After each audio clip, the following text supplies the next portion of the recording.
നോക്കുക. ഞാൻ വെറുതെയല്ല പിരിവ് നടത്തുന്നത് നിങ്ങളെപ്പോലത്തെ പഠിപ്പിക്കാനാ. വരൂ മൗലവിമാരെ, കിതാബ് കാണിച്ചു തരാം. ഇമാം സുയൂത്തി റളിയല്ലാഹു അൻഹുവിന്റെ ജസീലുൽ മവാഹിബ് നോക്കൂ. ഞാനീ പറഞ്ഞ വ്യാഖ്യാനം നാലിമാമിങ്ങളും സത്യത്തിലാണ്, ഒരാൾക്കും തെറ്റുപറ്റിയിട്ടില്ല, എല്ലാവർക്കും പ്രതിഫലമാണ്. അത് വിശദീകരിച്ചുകൊണ്ട് ഇമാം സുയൂത്തി അതാ ജസീലുൽ മവാഹിബിൽ അത് വിശദീകരിക്കുന്നു. കിതാബ് ഓതി പഠിച്ചിട്ടാണ് ആൺകുട്ടിയെപ്പോലെ സ്റ്റേജിൽ കയറി നിങ്ങളെ നേരിടുന്നത്. അത് മനസ്സിലാക്കിക്കൊള്ളണം. ഇത് കരയുദ്ധമാണ് മൗലവി. ഇനി ഞാൻ പറയട്ടെ, അപ്പൊ നിങ്ങൾ മനസ്സിലാക്കുക, ഒരിക്കലും തന്നെ ഇമാമിങ്ങൾക്ക് പിഴച്ചിട്ടില്ല, ഇമാമിങ്ങൾക്ക് തെറ്റുപറ്റിയിട്ടില്ല. ഇമാമിങ്ങൾ അങ്ങനെ തെറ്റുപറ്റുന്ന കമ്പനിയല്ല. അവർക്ക് മഹസൂബ് എന്ന് പറയില്ല, പക്ഷേ മഹ്ഫൂദ് എന്നാണ് പറയുക. അതൊക്കെ വലിയ വിഷയമാണ് മൗലവി. അത് പഠിക്കണമെങ്കിൽ കിതാബോധനം മൗലവി. ഷാർജയിലേക്ക് അങ്ങ് പോയാ പോരാ. ഇനി ഞാൻ നിങ്ങളോട് പറയട്ടെ, മൂപ്പർക്ക് സംശയങ്ങളെല്ലാം സംശയം നമുക്ക് തീർത്തൂടെ? മൂപ്പര് ഞാനിവിടെ ദശക്കണക്കിന് കിതാബ് ധരിച്ചപ്പോ നേരിടാൻ കഴിഞ്ഞില്ലല്ലോ മൗലവിക്ക്. അപ്പൊ മൗലവി പറയാ, ഞാൻ ഖുർത്തുബി ഉദ്ധരിച്ചിരുന്നു. ഖുർത്തുബിയിൽ ഒരു റിപ്പോർട്ടിലുണ്ട്, അല്ലാഹുവിന്റെ റസൂലിന്റെ ഖബറിന്റെ അടുത്ത് വെച്ച് മണ്ണ് തലയിൽ അരിയിട്ടു. മൂപ്പരെ ചോദ്യം, അപ്പൊ നബിയുടെ കിതാബ് ആ സമയത്ത് അവിടെയുള്ള സഹാബികൾ കണ്ടിട്ടില്ലേ? സഹാബികൾക്ക് ഇത്രയും വിവരമില്ലേ? മൗലവി നബിയുടെ കിതാബ് നോക്കിയോ നിങ്ങൾ? അതിന്റെ ചോട വായിക്കും മൗലവി. അവിടെ അത് ഈവാഹിന്റെ സെറഹ് നോക്ക്. ഇബ്നു ഹജർ തങ്ങൾ അതോട് പറഞ്ഞിരിക്കുന്നത് എന്ത്? ഖബർ ചുംബിക്കുന്നത്, ഖബർ തൊടുന്നത് അത് നല്ലതല്ല. പക്ഷേ അതിലൊക്കെ സ്നേഹം കൊണ്ട്, വലപത്ത് കൊണ്ട്, ഹാല് കൊണ്ട്, അദബ് കൊണ്ട് ഔലിയാക്കളെയോ അല്ലെങ്കിൽ അമ്പിയാക്കളുടെയോ ഖബറിന്റെ അടുക്കൽ ചെന്നിട്ട് ഒരാൾ സ്നേഹാധിക്യം കൊണ്ട് റസൂലുള്ളാഹിന്റെ ഖബറല്ലേ എന്നുള്ളത് ഖബറങ്ങ് ചുംബിച്ചു പോയാൽ, ഖബറിന്റെ മണ്ണൊന്ന് വാരിപ്പോയാൽ, ഒന്ന് തൊട്ടുപോയാൽ അത് കറാഹത്ത് പോലുമില്ല. ആ ഇലാഹിന്റെ അതിന്റെ നേരെ ചുവടെ, നിങ്ങൾ വായിച്ചതിന്റെ നേരെ ചുവടെ അത് എഴുതി വെച്ചിട്ടുണ്ട് മൗലവി. മനസ്സിലാക്കണം, കിതാബോധി പഠിക്കണം. ഇനി മൗലവിന്റെ ചോദ്യം എന്താ? മൗലവിയുണ്ട് ഓരോരോ ബടായി വിടുന്നു. എന്താ മൗലവിന്റെ ബടായി? ഇനി സഹോദരന്മാര് മൂപ്പര് പറയാ, നിങ്ങളെ തങ്ങളും കൂറ്റമ്പാറയും ഉസ്താദൊക്കെ പോയിട്ട് അതാ സിയാറത്ത് ചെയ്യുന്നു കാണിക്കാൻ. തങ്ങൾ തന്നെ മക്ബറയിലിട്ട തുണി, ആ തുണി ആ മഹാനോടുള്ള അതിരറ്റ ബഹുമാനം കൊണ്ട് തുണിയെടുത്തിട്ട് ചുംബിക്കാണ്. ആ തുണി ചുംബിക്കുന്നത് സുജൂദാണെന്ന് വെച്ച് തീർക്കാൻ മൗലവി ശ്രമിക്കുന്നു. തോന്നിവാസം സുജൂദാണത്. സുജൂദ തുണിയെടുത്ത് ചുംബിക്കൽ അല്ലെ? തുണി ചുംബിക്കൽ അതിന് തെളിവുണ്ടോ? മനസ്സിലാരെ തെളിവില്ലേ? ഖുർആനോട് മൗലവി ഇദ്ഹബൂ ബിഖമീസി ഹാദാ ഫൽഖൂഹു അലാ വജ്ഹി അബി യഹ്തി ബസീറാ. യാക്കൂബ് നബിക്ക് കൊടുത്തേച്ചത് തുണിയാണ്, കുപ്പായമാണ്. യൂസുഫ് നബി അലൈഹിസ്സലാമിന്റെ ബറക്കത്തുള്ള കുപ്പായം. അത് മുഖത്ത് കൊണ്ടുപോയിടൂ, കണ്ണിന് കാഴ്ച കിട്ടും കേട്ടോ. മഹാന്മാരുമായി ബന്ധപ്പെട്ട തുണിക്ക് ബറക്കത്തുണ്ട്. ഖുർആനാണ് മൗലവി. സനദ് വേണോ മൗലവി? ഇനി കേൾക്കണോ മൗലവിന്റെ വിവരക്കേട് എന്തെല്ലാമാണ് മൂപ്പര് പറഞ്ഞു വെച്ചത്? ഇനി ഒന്നുകൂടി ചോദിക്കട്ടെ, ഖുർആനോദി പറയുന്നവർക്ക് പിഴച്ചാലും പ്രതിഫലമെന്ന് പറഞ്ഞിട്ട് യഹൂദികളെ ചാരന്മാര് ഖുർആനോദിയാൽ അവർക്ക് പ്രതിഫലമുണ്ടോ മൗലവി? എങ്കിൽ ഖാദിയാനി ഖുർആനോദിയിട്ടല്ലേ റസൂലുള്ളാഹിന്റെ സന്നബിയുണ്ടെന്ന് പറഞ്ഞത്? അവന് പ്രതിഫലമുണ്ടോ മൗലവി? ഇമാമിങ്ങൾക്ക് ഖുർആനോദാൻ യോഗ്യതയുണ്ട്, അർഹതയുണ്ട്. അവരോദിയതിന് അനുകൂലമായി നമുക്ക് ഓതാം. അല്ലാതെ ഇമാമിങ്ങളെ വിട്ടുകൊണ്ട് ഖുർആനോദിയാൽ അവൻ ലാനത്ത് കിട്ടിയവനാണ് കേട്ടോ. ഇനിയൊന്നും കേട്ടോ, ഇവർക്ക് മക്ബറല്ലേ തീരെ പറ്റാത്തത്. അതിന് വേറൊന്നുണ്ട്. ചേകനൂര് ഇങ്ങനൊക്കെ ആയത്തോന്നതിന്റെ പിന്നാലെ ഓടണമെന്നല്ലേ? ചേകനൂരിനെ പറ്റി നമ്മളെ മൗലവി പറയുന്നുണ്ട്. ആര്? സക്കരിയ സലാഹി. മൂപ്പര് ചേകനൂരിന്റെ ശിഷ്യനാണല്ലോ. അപ്പൊ ചേകനൂരിനെ പറ്റി മൂപ്പര് പറയുന്നുണ്ട്, കൂടെ ഞങ്ങൾക്ക് ശരിക്കറിയാവൂ.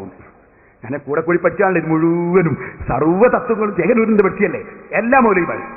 ഉസ്താദ് ചേകനൂർ, അതിന്റെ അപ്പുറം ഉസ്താദ് ഇബ്ലീസ്. സനദ് വായിക്കൂല. മൗലവി എന്നോട് പറയാറ് നല്ല രസം. മൗലവിനോട് ഞാൻ വെല്ലുവിളിച്ച് എന്റെ പരമ്പര ഞാൻ വായിച്ചു. മൗലവി നിങ്ങളെ പരമ്പര ഒന്ന് വായിക്കുന്നത്. നിങ്ങളെ പരമ്പര ഒന്ന് വായിക്കുക റസൂലുള്ള വരെയെന്ന്. അപ്പൊ മൗലവി പറഞ്ഞ് ഞാൻ കേൾപ്പിച്ചു തരാം. അതിന് മുമ്പ് ചേകനൂരിന്റെ മോന്തക്കടി ഒന്ന് കേൾക്കട്ടെ. ചേകനൂര് നിസ്കാരം എങ്ങനെ പറഞ്ഞത്?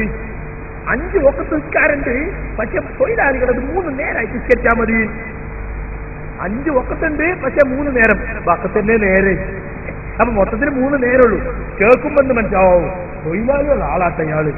5 ഉണ്ടെങ്കിലും നമ്മൾ 3 ആയിട്ട് നിസ്കരിച്ചാൽ മൊലാളിമാർക്ക് വേറെ പണിയൊന്നുമില്ലല്ലോ. മൗലവിമാർക്കും നിസ്കരിച്ചെന്നെ ഒരു ഭാഗം കഴിയുമ്പോൾ കത്ത് വാങ്ങി ഇയാള് തൊഴിലാളിന്റെ ആളാട്ടോ. പിന്നെ കുറെ കഴിഞ്ഞിട്ട് പറഞ്ഞു നിസ്കാരം 3 തന്നെ ഉള്ളൂ, അതിന് തന്നെ 3 ഉള്ളൂ. പിന്നെ കുറെ കഴിഞ്ഞിട്ട് പറഞ്ഞ് 2 ഉള്ളൂ എന്നാണ് എന്റെ ഗവേഷണം. ഇപ്പോൾ എത്തി നിൽക്കുന്നത്. ഇപ്പൊ അയാൾ അനുയായികൾ പറയുന്നത് എന്താണെന്ന് ഞങ്ങള് നിസ്കാരം എന്ന് പറഞ്ഞാൽ അങ്ങനെ കവാത്തൊന്നുമില്ല, ലക്ഷക്കണക്കിന് ചെലവാക്കിയിട്ട് വണ്ടിന്റെ ആവശ്യമില്ല. അതിപ്പൊരാത്തരിക്കൽ എന്നെ ഓർക്കാൻ വേണ്ടി നിസ്കാരം നിലനിർത്തുക. ഒരു ഓർമ്മ എങ്ങനെ ഉണ്ടായാൽ മതി. ബാങ്ക് കൊടുക്കാൻ വണ്ടി ഓടിക്കുന്നോ, വണ്ടി ഇങ്ങനെ വളവിൽ തിരിച്ചുമ്പോ അള്ളാന്ന് വിളിച്ച ഓന്റെ നിസ്കാരം കഴിഞ്ഞു. ഹോട്ടലിൽ ചായ വാർന്നു കൊടുക്കണ ചായ മക്കാനിക്കാരം റബ്ബേന്ന് വെച്ചാൽ ഓന്റെ നിസ്കാരം കഴിഞ്ഞു. സാധനം തൂക്കി കൊടുക്കണം പീടിയാൽ ഇങ്ങനെ അത് 2 ഉള്ളിയൊക്കെ ഇങ്ങനെ ശിലാസ് നോക്കുമ്പോ അള്ളാന്ന് ഓന്റെ നിസ്കാരം കഴിഞ്ഞു.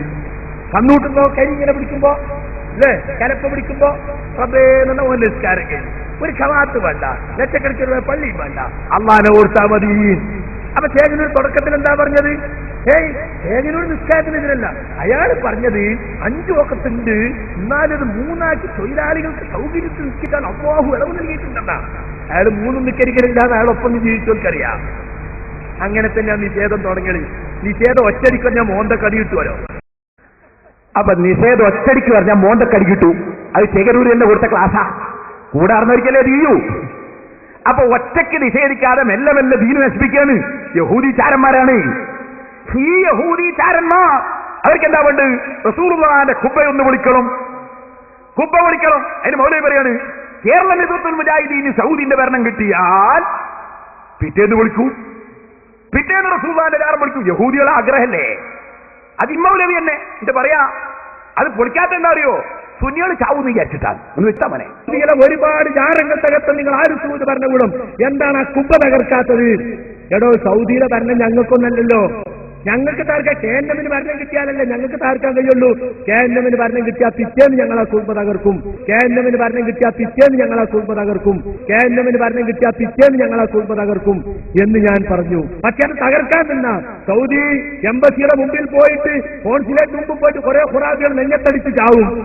ഖബർ വലിക്കണോന്നും പറഞ്ഞിട്ട് അങ്ങനെ കുറെ എണ്ണം ചത്തുപോകണ്ടാന്ന് വിചാരിച്ചിട്ട് സൗദി ഗവൺമെന്റ് അത് അവിടെ നിലനിർത്തിയിരിക്കുന്നു എന്ന് മാത്രമേയുള്ളൂ. കേട്ടോ, സൗദി ഗവൺമെന്റ് റസൂലുള്ളാഹിന്റെ ഖബറോടെ നിലനിർത്തിയത് ഈ ഖുറാഫികൾ പോയി ചാടുന്നത് കൊണ്ടാണ്. മൗലവി പറഞ്ഞ വാക്ക് കേട്ടോ നിങ്ങൾ. അപ്പൊ റസൂലുള്ളാഹിന്റെ ഖുബ്ബ പൊളിക്കണം, കള്ള ജാറോ എന്ന് പറഞ്ഞില്ലേ മൗലവി? റസൂലുള്ളാഹിന്റെ ജാറത്തെ സംബന്ധിച്ച് എന്നല്ലേ നിങ്ങൾ പറഞ്ഞത്? പൊളിക്കണമെന്നല്ലേ നിങ്ങൾ ആശയം? അത് സത്യമായ ജാറമാണെങ്കിൽ പിന്നെ പൊളിക്കണമെന്നറിയോ? എന്നിട്ട് ഞാൻ കള്ള ജാറോ എന്ന് പറഞ്ഞിട്ടില്ല, അത് പിന്നെയും കള്ളം പറഞ്ഞില്ലേ? ഇനി ചോദിക്കട്ടെ മൗലവിമാരെ, റസൂലുള്ളാഹിന്റെ ജാറം പൊളിക്കണം നിങ്ങൾക്കല്ലേ? നിങ്ങൾ യഹൂദികളെ തൃപ്തിപ്പെടുത്താൻ വേണ്ടി പറയുന്ന വാചകങ്ങളല്ലേ? ഏത് മുസ്ലിമീങ്ങൾക്കാണ് ഇത് മനസ്സിലാകാതെ പോകുന്നത്? സുബ്ഹാനല്ലാഹ്. മൗലവി പറഞ്ഞു പേരോട് പരമ്പര ഉദ്ധരിച്ച് പൊയ്വടിയാണ്. പൊയ്വടിയാ? ഒരു പൊയ്വടിയിലെ പോട്ടിയിട്ട് മൗലവി തകരതാ കാണുന്നത്. ഇനി ഞാൻ ഓരോന്നോരോന്ന് പറയാ, നിങ്ങൾ കേട്ടോളി. 10 മാസം കിടന്നതാ. മൗലവി പറയാണ് എന്നോട് ചോദിക്കുന്ന പേരോട് നിങ്ങൾക്ക് പരമ്പര ഉണ്ടോ? മൗലവിന്റെ മറുപടി കേട്ട ഞാൻ വിചാരിച്ചു മൗലവി ഇപ്പം പരമ്പര വായിക്കും, ഇപ്പൊ പരമ്പര വായിക്കൂന്ന് മനസ്സിലാക്കി. ഞാൻ ഒന്നുകൂടി നോക്കി.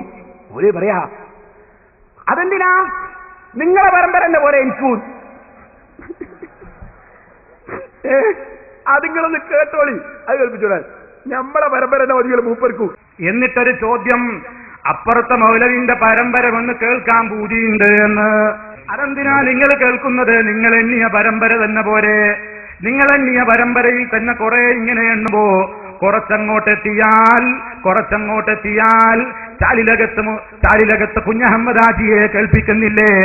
അതേപോലെ തന്നെ ആ രൂപത്തിലുള്ള പരമ്പരകൾ നിങ്ങൾ അങ്ങോട്ട് എണ്ണിയിട്ട് മഹാനായ നബി സല്ലല്ലാഹു അലൈഹി വസല്ലമിലേക്ക് മുട്ടിക്കുന്നു. ഞാൻ നിങ്ങളുടെ പരമ്പര ഓരോന്നെടുത്തിട്ട് പറയാൻ ഉദ്ദേശിക്കുന്നില്ല. എന്താ ഉദ്ദേശിക്കാത്തത്? ഓരോന്നെടുത്തെന്ന് പറ. ചാലിലകത്ത്, ഞാൻ വായിച്ചതിൽ ചാലിലകത്തുണ്ട്, ശരി, കുത്തുബിത്തങ്ങളെ ഉസ്താദാണ്, ആ ചാലിലകത്ത് ഉണ്ട് എന്ന് പറഞ്ഞാൽ മതിയോ? ചാലിലകത്ത് സെലഫിയാണോ മൗലവി? ചാലിലകത്ത്, എന്റെ സനദിലുള്ള ചാലിലകത്ത് സെലഫിയാണോ മൗലവി? അല്ല അല്ല. ശരിക്കാലോചിച്ചോളും. ഏതാ ഞാൻ വായിക്കട്ടെ. Kerala KNM publishing Mujahid centre Kozhikode 2 ഇസ്ലാഹി പ്രസ്ഥാനം എന്ന ബുക്ക് ചാലിലകത്തിനെ പറ്റി എന്താ പറഞ്ഞത്? നിങ്ങളെ സനദിൽ എങ്ങനെ ചാലിലകത്തുണ്ടാകും? മൗലാന ചാലിലകത്ത് കുഞ്ഞഹമ്മദ് ഹാജി മൗലാന യഥാർത്ഥത്തിൽ സെലഫി ആയിരുന്നില്ല. അപ്പൊ എന്റെ സനദിലുള്ള ചാലിലകത്തുമായി നിങ്ങൾക്ക് കണക്ഷൻ ഇല്ല മൗലവി. അതുകൊണ്ട് ഓർത്തോ.